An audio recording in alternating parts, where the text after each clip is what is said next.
بسم اللہ الرحمن الرحیم۔ السلام علیکم ورحمۃ اللہ وبرکاتہ۔ وطن عزیز پاکستان میں حالیہ سیلاب کے دوران جہاں مختلف شعبوں، علاقوں اور طبقات کے لوگ متاثر ہوئے، وہیں دینی مدارس و جامعات اور مساجد بھی متاثر ہوئیں۔ کئی جگہ مساجد شہید ہو چکی، مدارس سیلاب کی نذر ہو گئے۔ پسماندہ اور دور افتادہ علاقوں کے مدارس و مساجد کے منتظمین نے بڑی مشکل سے تنکا جوڑ کر سب کچھ بنایا تھا، جو سب کا سب سیلاب بہا لے گیا۔ مساجد و مدارس کی تعمیر نو، مساجد و مدارس میں خدمت کرنے والوں کی معاونت، ان کے ذاتی اور اجتماعی نقصانات کا ازالہ دین کا تقاضا بھی ہے اور وقت کا اہم ترین تقاضا بھی۔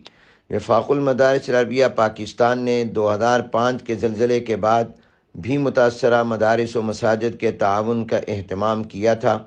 حالیہ سیلاب میں بھی وفاق المدارس العربیہ پاکستان کی طرف سے خصوصی فنڈ قائم کیا جا رہا ہے۔ تمام اہل خیر سے اپیل کی جاتی ہے کہ وہ مشکل اور دکھ کی اس گھڑی میں آگے بڑھیں اور اس عظیم صدقہ جاریہ میں حصہ لیں۔ یاد رہے کہ وفاق المدارس العربیہ پاکستان سے ملحقہ مدارس کے ذمہ داران، وفاق المدارس کے فضلاء، وفاق المدارس کے فضلاء کے رفاہی ادارے اور وفاق المدارس سے وابستہ مدارس کے طلباء ملک بھر میں سیلاب زدگان کی خدمت اور مدد میں سب سے آگے ہیں۔ وہ سلسلہ انشاءاللہ اسی ترتیب کے مطابق جاری رہے گا۔ وما علینا الا البلاغ۔ وعلیکم السلام ورحمۃ اللہ وبرکاتہ۔